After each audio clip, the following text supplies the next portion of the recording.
In today's video, I'm going to speak about rejection in sports science. So it's very, very commonplace. I want to normalize rejection, and this short video will give you an introduction to this. So it's worth noting, first of all, that sports science is extremely competitive. Whichever route you want to go down, it's going to be quite difficult to get the role that you want. And firstly, I'd say, how many universities in your country offer a sports science course? If you're in the UK, they're ten a penny. You can't move for a university that does sports science. Think about how many people are on those courses and how many of those want to do what you want to do as well. And secondly, couple that with the bad news and find out how many jobs are actually out there in your field. And also close to home. If you're a bit of a home bird and your aspiration is to graduate, stay very close to your hometown, that can be done. Plenty of people do that, but in other cases, that can also be very difficult depending on the career that you want. And as I said at the start of the video, rejection is going to happen across all sorts of different ways. So, placements, for example, ideally, you'll be going for placements during the course that you're doing, and they won't always go to plan. You'll graduate, again, it can be very difficult to get the job that you want. And if you go down the postgraduate route, so a master's, a PhD, particularly a PhD scholarship, can be very, very challenging. And it is worth just saying quickly here, I've done a previous video about 5 reasons why you're not being employed in the sports science industry. I'll definitely take a look. It's a really short video and it's a nice discussion on the most common reasons about why it's so difficult to get into the industry. Okay, so when I was doing my undergraduate degree and I was getting rejected left, right, and centre, I used to think to myself, well, lecturers don't understand. It's okay for them. They've got their career.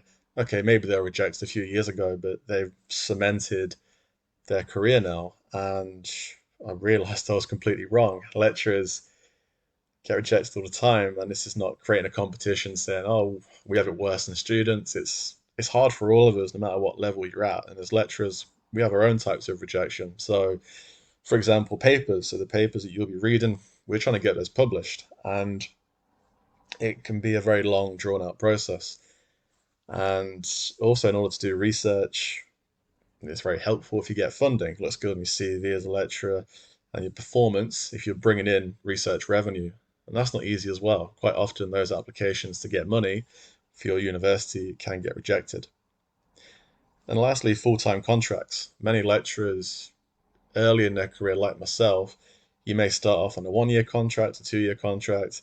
You try and get that full time gig either where you work or somewhere else, and quite often you'll be rejected in those applications. So, students, lecturers alike, it is very difficult. For me, I'm just going to give you some of my rejections over the past 10, 12 years. I mentioned previously that 4 out of 5 universities rejected me for my UCAS application. So that's the beginning of that process at 18, 19.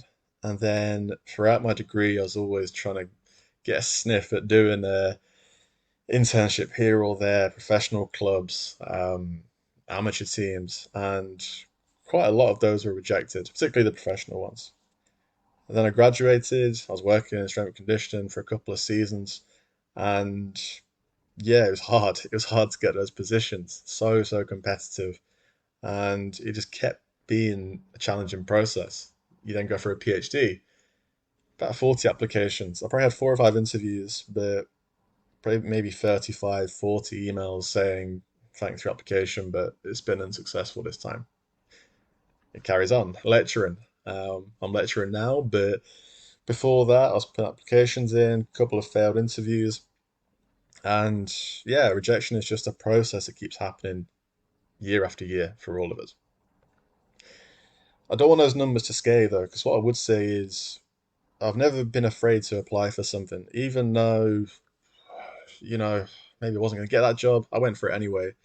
And if I played it safe, yeah, those numbers would be a lot lower. But I was never afraid to. Even if I wasn't ready for it, I'd take a gamble.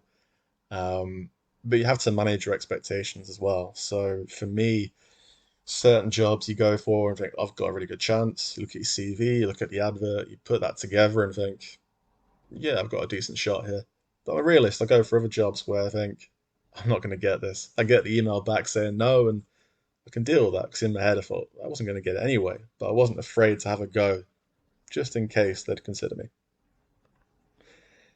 So to finish this video off, what I suggest you do is look at jobs in your area, whether you've been on your course for 2 days or 2 years, 4 years. Look at jobs and look at the criteria on those adverts. What do you need in order to go into that field? And plan your future. By that, I don't mean be meticulous and work out your 5 year plan of 25. I should be married, 30. I should have this mortgage and this. But if you have 4 or 5 different ideas in mind, take the time now. Look at it. Look at those different jobs and different careers. Which one of those suits you? Which one of those are you thinking, well, maybe I'll pursue that one a little bit more after I've done my homework on those different types of jobs? And this goes back to a video I did recently. Start reading job adverts now. So in that video, if you go back to it, I will speak about that in more detail there. So that was my short video on rejection in sports science. I'm going to follow that one up with some additional videos speaking about my own experiences of rejection in more detail, and also ways that you can reduce the risk of rejection. So if you have any questions about my experiences, or you're going through your own period now where it's getting quite rocky in terms of rejection, do let me know. Sports Science Hacks on Instagram and at CJ Thompson 90 on Twitter. Okay, thank you for listening, and I'll speak to you again soon.